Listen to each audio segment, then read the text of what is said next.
All right, Shalom. First and foremost, I want to give all praise, glory, and honor unto Yahweh, Bahashim, Yahweh Shai, Bahashim, Harakah HaKodash. A double honors unto the apostles and elders of GMS Great Millstone, and a sincere Shalom to Yakim, bringing out this word in diligence and in truth. Now, this screenshot is from, of course, Twitter, but it was posted by Elder Yashawamba, and it reads by Secretary Kennedy. It says, "The mission to make America healthy again includes make American biotech accelerate," which we understand that's ultimately what? Going into the MOTB, the CHI to the P, the fourth industrial revolution, which is biohacking and transhumanism combined, man. They want to put the devices or the technology within the creature, man, right? And it says, President Trump showed his first term what happens when you unlock American science.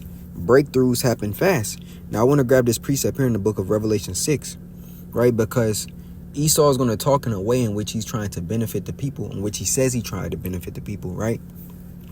But we know, according to scripture, it's not in him to be helpful, man, right? Matter of fact, I'm going to grab this quick precept, right, out of the book of, I believe, Jeremiah. Yep, Jeremiah 13 and 23. And it reads, "Can the Ethiopian change his skin, or the leopard his spots? Then may ye also do good that are accustomed to do evil." It's not in Esau's nature to be a righteous man. He is set up to be the wicked upon the earth, man. In every way, in every facet. Never has Esau tried to benefit the general public, man. He does everything with an ulterior motive, because that's just the nature of who the devil is. That's why the scriptures tell us in the book of John 8, right? It's like John 10 and 10. I said John 8. I'll grab it real quick. It's John 10 and 10, though, to prove it. This John 10 and 10, and it reads, "The thief cometh not but for to steal and to kill and to destroy. I am come that they may have life, and that they might have it more abundantly." Esau has always been used as a whipping stick, and as a tool for destruction, especially against you tribes, man. And really all people upon the earth, because his wickedness touches everyone, right? It touches everyone. This Sirach 12 and 3, "There can no good come to him that is always occupied in evil, nor to him that giveth alms," right? I'm going to jump down. This is Sirach 12 and 10. "Never trust thine enemy, for like his iron rusteth, so is his wickedness. Though he humble himself and go crouching, yet take good heed and beware of him, and thou shalt be unto him as if thou hast wiped a looking glass. And thou shalt know that his rust hath not been altogether wiped away." Now I want to grab this in Sirach 13 and 4, right? And it reads, "If thou be for his profit, he will use thee. But if thou have nothing, he will forsake thee," right?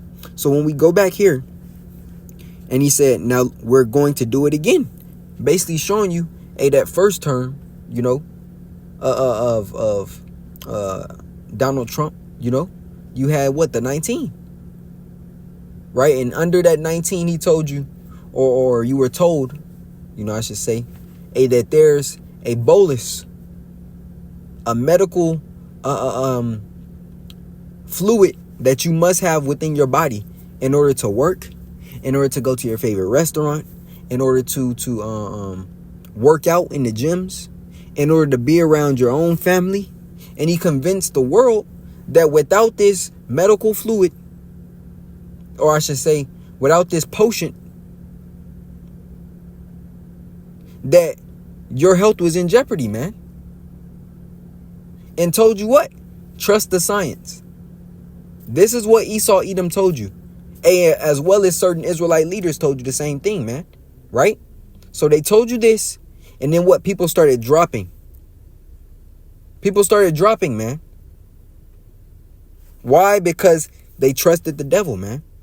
So here it is. He said, the mission to make America healthy again, and what they deem as healthy is you sick, right? Because as long as you're sick, you're going to continue to go to them for their pharmaceuticals, for their witchcraft. So the mission to make America healthy again includes make America biotech accelerate, right? President Trump showed in his first term what happens when you unlock American science. breakthroughs happen fast. Yeah, and people drop faster, right? It says now we're going to do it again. Esau is telling you of the plans that he wants to complete, man. Right? The wicked and great boasting. Matter of fact,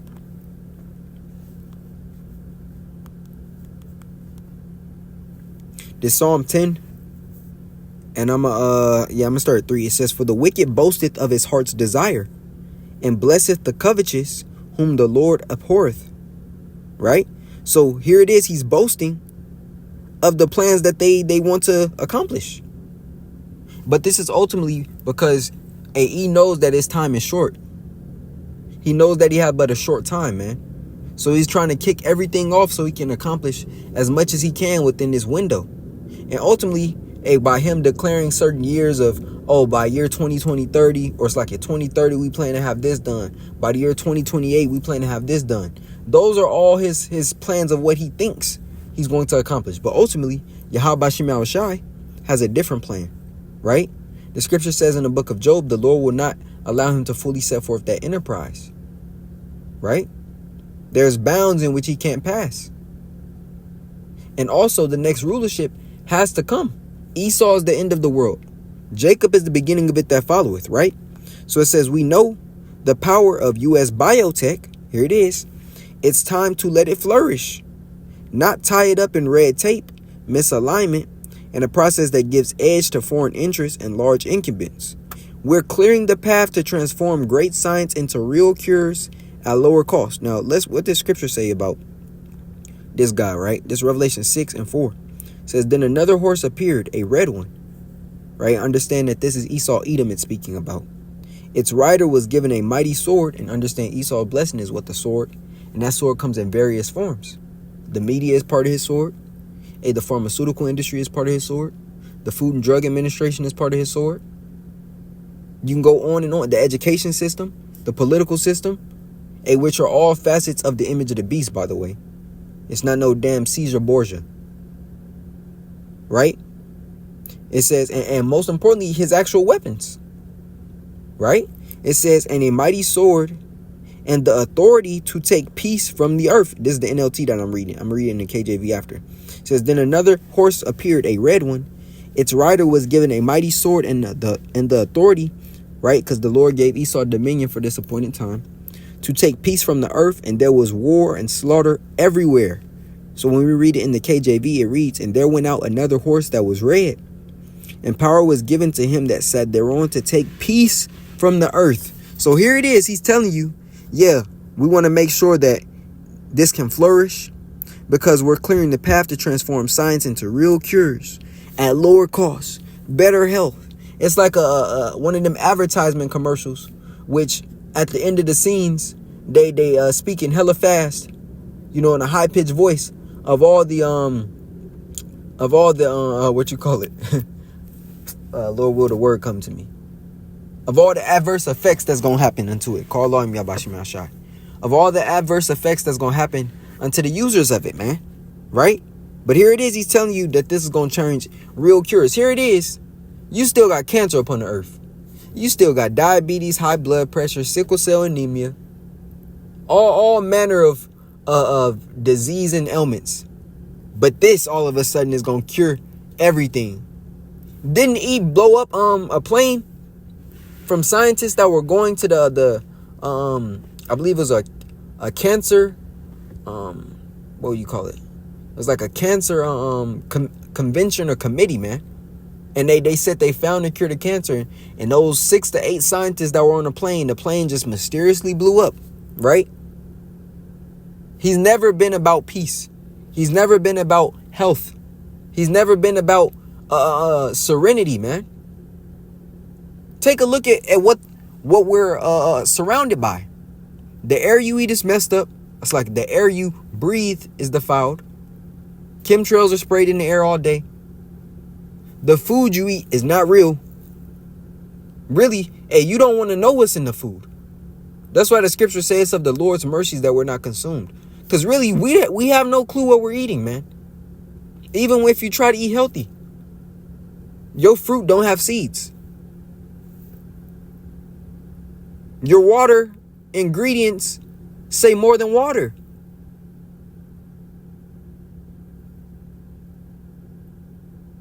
And that's for everywhere. You live in check to check. This is not living. But here it is, all of a sudden, biotech is going to be the answer. But he's going to present it as that. And a lot of people are going to eat it up, man. They're going to believe him. Because once he crashes this economy and usher in that new system, people are going to beg for it. They're going to beg for this new system, man. And why are they going to beg for it? Because he is going to crash it so hard that you're going to become destitute. Right? And we're not hopeless. We're not hopeless, man. The scriptures tell us in the book of Isaiah, the 65th chapter, and Job, the 20th chapter, that the Lord is going to take care of us, man. All of the things in which we need, necessity-wise, Yahweh Bashem Yahshua is going to be there. But these 2/3 and the rest of these heathen, they're going to suffer. They're going to suffer. Thus saith the scriptures, man. But here it is. He's saying that he plans on fixing everything. No sicknesses. You getting your money. Right? Because he's saying that lower cost. So that means ultimately it's supposed to mean more money in your pockets. And better health for the American people. Meanwhile, he's telling you that they're ushering in a food movement where you got to eat more bugs. You got to eat mealworms and spiders and shit like that, man. But it's better health. Right? Life science and biotech are at the heart of that. And what does that mean? It ushers in this. Right? You already know where we're going. Biotech. This is the book of Revelation 13. And I'm going to start here at like 10. Right? Because it speaks about those miracles. So like 14. So like this is Revelation 13 and 14. And deceiveth them that dwell on the earth by the means of those miracles, which he had power to do in the sight of the beast, saying to them that dwell on the earth that they should make an image to the beast, which had a wound by the sword and did live. Right? Now, matter of fact, I want to get into this word miracle. Because it's not a miracle as in whole healing. By thy faith thou was healed, or by thy faith thou was made whole. In the terms of when Yahweh Shai and the apostles were healing men and women, and children. But this is a pseudo miracle, right? And it says G4592. It says a miracle, unusual occurrence transcending the common course of nature, right? Of signs portending remarkable events soon to happen.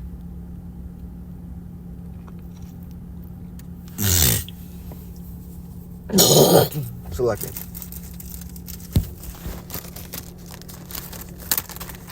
And it's ultimately, it says a sign. Selected. Yeah. A sign, a prodigy, a portent, an unusual occurrence transcending the common course of nature, right?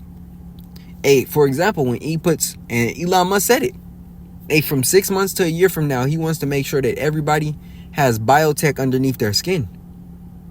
He said the Neuralink is going to be common, man.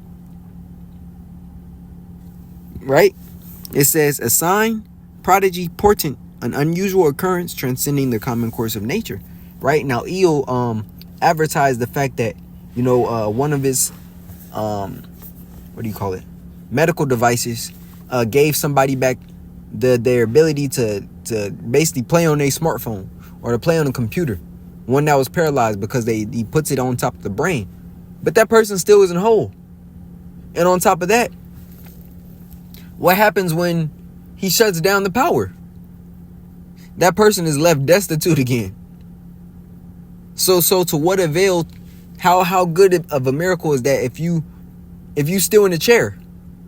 If you still can't move your arms, your legs, and the faculties of your members? All that person can do is look at a screen and move it. That's still hell. That's still hell. Unable to talk. That's still captivity, man. Now, the point is, the real miracle is the second definition, B2, of miracles and wonders by which Yahweh by Hashem Yahushua authenticates the men sent by him, or by which men prove that the cause they are pleading is the Most High's, is of Yahweh by Hashem Yahushua, right? Which are the full healings, right?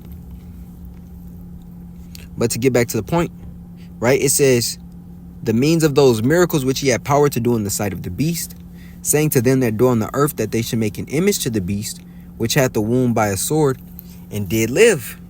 And he had power to give life unto the image of the beast, that the image of the beast should both speak, and cause that as many as would not worship the image of the beast should be killed, right? Basically saying, if you don't bow down unto this system, if you don't accept, Esau's philosophies, if you rather be faithful unto Yahweh Shem Yahushai, what the heck?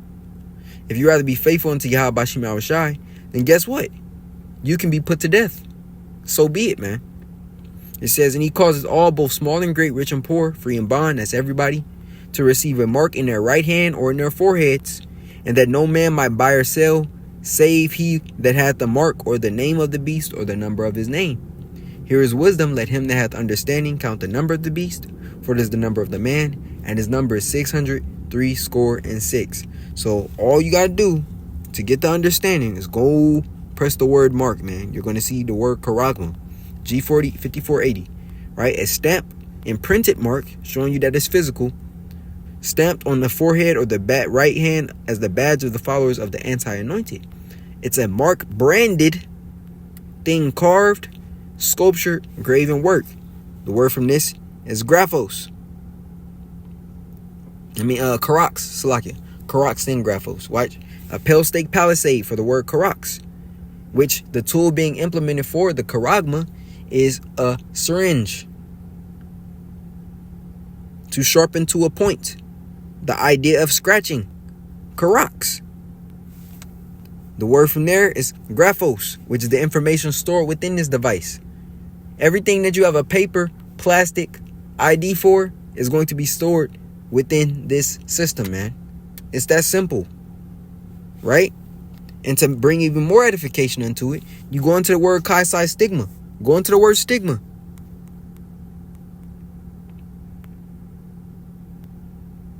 It says a mark pricked in or branded upon the body.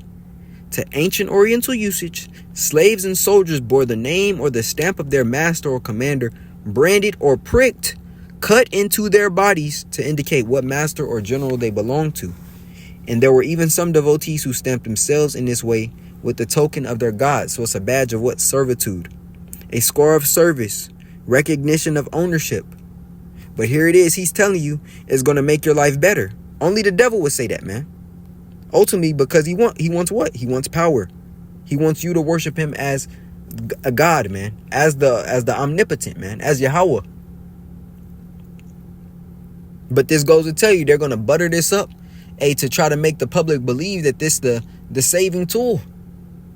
And majority of people are going to fall for it, and be destroyed in thermonuclear destruction. Because the judgment for this is written in the book of Revelation, the 14th chapter, as well as, and I'll grab this one here. There's Revelation 14 and start at 9.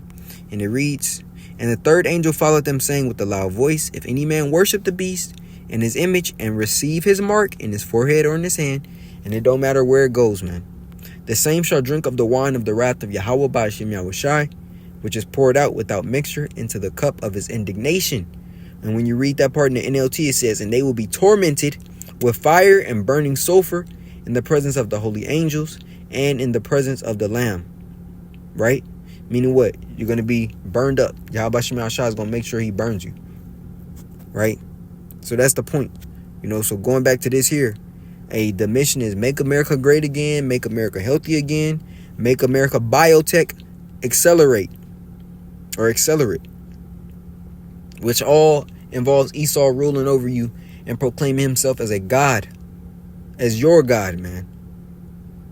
So that's pretty much the point of the video, the lesson. Lord willing, it was edifying. I want to give all praise, glory, and honor unto Yahweh, Bahashim, Yahweh Shai, Bahashim, Harakah HaKodash. A double honors unto the apostles and elders of JMS Great Millstone.